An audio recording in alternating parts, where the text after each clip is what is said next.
Okay, LeetCode 733 flood fill. In this problem, you're given a matrix that's supposed to represent an image, and the entries within that matrix or image represent a pixel value. And your job is to, given a starting location within that matrix and a brand new color, you want to flood all the old colors that are physically connected to the new color. So what I mean by that is we see in this example that 1 is our old color and we're starting at 1 and we're given a new color of 2 for which we want to flood this image with. So we find all the nearby ones. So in this example, it's going to be there's a 1 right above, there's a 1 to our left, there's no ones below or to the right. And also notice that diagonal doesn't count as a connection. So we go to all our physical connections and then we change that to the color of the new pixel, right? And that's pretty much our entire problem. So let's draw this out. I've prepared something here. And basically, whenever you have a matrix problem, you can think of it, or not whenever, but a lot of times when you're given a matrix problem, you should maybe consider looking at it as a graph. Like of what I've drawn here is we can think of every entry within the matrix as kind of a node and see we can do like all these connections. Like we can make connections up, down, right, left. That's not always going to be the case. Sometimes you'll have restrictions, of course. Sometimes you'll have problems that say, well, you can only move down and to the right or something like that. But for the most part, this is what we have in this problem. And there are generally two main algorithms that are used a lot for graph traversals and searching. So there's breadth first search or BFS or depth first search called DFS. And for this problem, either of the two will work, but I think I'm going to do DFS just because it's a little easier to implement and we can kind of get away with using an implicit stack, so it's less code, it looks a little bit cleaner and a little easier to understand. This isn't going to be like a DFS review course or a DFS review video, but generally the idea of DFS, right, is you have a start point and you look as deep as possible as you can in some random direction until you can't anymore, and then from there on you kind of backtrack a little bit if you want to think of it in that way, and you start looking at things nearby. So let's implement it because I think it's going to be easier to explain with the code. So first things first though, let's take care of our base case. So example 2 kindly shows to us that if we have an image and the color at our start is already equal to the new color, like that means there's nothing to flood, right? That means the image is already done. It's already colored. So we don't have to make any changes. So let's just say, let's first store the old color. So we'll say int old color is equal to image srsc, cool. And then we'll say if old color is equal to the new color, or it's not new color yet, it's just called color. We're going to just return the image, right? Otherwise, we're going to return, or we're not going to return yet. We're going to say, we're going to run DFS and we're going to pass in our image. We're going to pass in SR as C, and we're going to pass in our old color, and then we're going to pass in the color. We're going to do that, and then we're going to return our image. So DFS is going to do the heavy lifting for us here. So let's implement that as a little helper function. DFS doesn't really return anything for us, so we're just making a void. So we'll say void DFS is going to take in our image. Not like that, integer. And we'll pass this in by reference so we don't have to make any unnecessary copies of it. And we also do want to modify it by reference because we were returning it like this. So we want to do that. We're going to have our int, we'll say just r int c just to simplify it. And then we're going to pass in our old color. Then we're going to pass in our, let's say new color here. We'll call it that. So I think this is all we need for now. And let's start thinking about how this should work.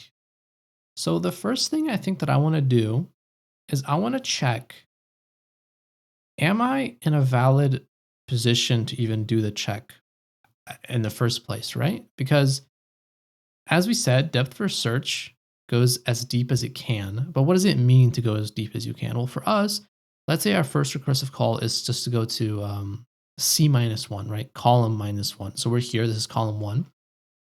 C minus one will take us here. So the recursive call will make us look here. But what's just stopping our algorithm from going out of bounds and causing our program to crash, right? How do we tell depth first search that, hey, you went as deep as you can go? Well, how we do that is I'm going to make another helper function. And I think writing a lot of helper functions is good because it helps kind of make your code easier to understand. Not everything has to be as short as possible. So we're going to make a Boolean called is valid position. And then we'll take in our image again, vector, and we'll pass it in by reference to avoid making unnecessary copies. We'll pass in our coordinates, right? Because that's what we're going to be dealing with. So the row and the column. And we'll say if the row, right? So these things right here, the rows. Well, what's going to make our rows invalid, right? What's an invalid row position? Well, being up here is pretty invalid, right? So if this is 0, this is less than 0. So we're going to say if r is less than 0, cool. But there's another condition, right? If we go here and we see that, what about the columns, right? So it's going to be these things. Well, the column can be less than 0 as well. So let's just say if the column is less than 0. And let's check again though, because there are more conditions, right? So back to the row. So we're looking at the rows. We know that being here is invalid, but also if this is like 2, for instance, we know that being here is also invalid, right? Because there are no more rows there. So what we do is we say, okay, if this or r is greater than image.size -1, right? Because that's the amount of rows we have. What we're going to do is we're just going to return false because it's not a valid position. Likewise, for the columns, as we saw, right? If we're like here, that's invalid, right? That's more columns that we have. And how we get the column count is if c is greater than image, let's say 0.size -1. We will also return false. Otherwise, we'll just return true. We're in a valid position. So the first check I should make in my depth first search is we should check, okay, are we in a valid position to make a check in the first place, right? Because we're going to be looking at indices of the image. And if we're passing in an invalid index, our program is going to immediately crash. So we say if not is valid position, we'll pass in the image, we'll pass in R and C. If it's not a valid position, we're just going to immediately return out of this, right? And we're done. Okay.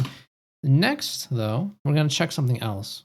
We're going to say if image RC, so if the current color that we're inspecting, if it doesn't equal our old color, we're also going to return, right? And that's also part of our logic because let's say we are here, for example, at this 1, right? And we somehow stumble our way up to here. Well, we know the old color is 1, so we only want to flood the pixels that have a 1 already in them. But this is a 0, right?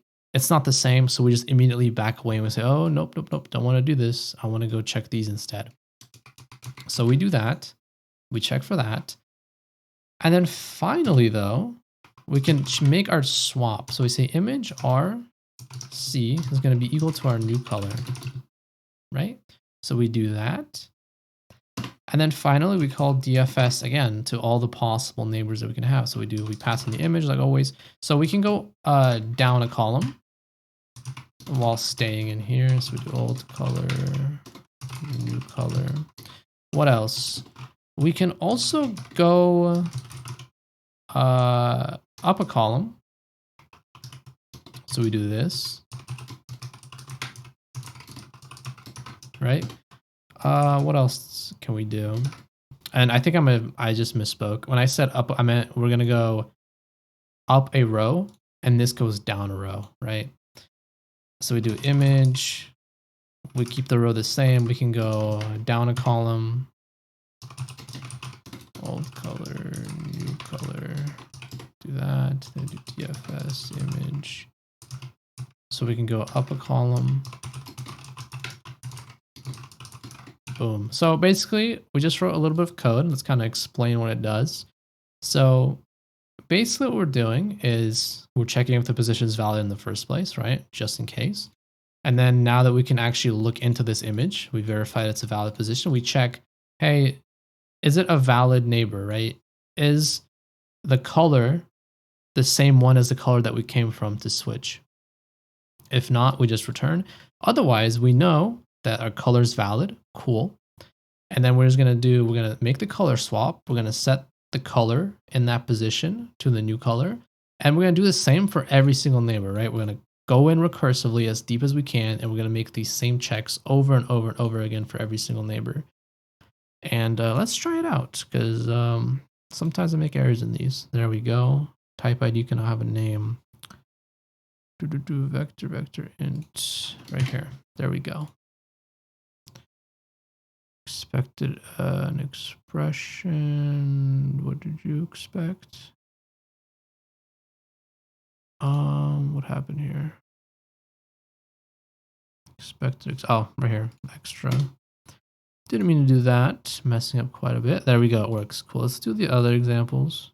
It works. Awesome. Let's submit. Cool. It works. And that's all there is to it. DFS and BFS are extremely powerful for both graph problems and matrix problems, which, as we've said, are basically graph problems if you can think about them that way. And that's pretty much it. Oh, runtime. Let's see. I think it's going to follow the basic standard runtime for DFS, which is going to be OV plus E, where you have your vertices and your edges. And the space complexity should also be the same as well, right? Because we have that implicit stack that's going to scale linearly with the size of our matrix. So yeah, that's pretty much all there is to it. This is a pretty fun problem. I think it's a really good problem to introduce yourself to like how DFS really works. Or BFS if you want to use BFS for that matter. And yeah, hope this video helped. Sorry that I stumbled my way through it a little bit. But yeah, see you later.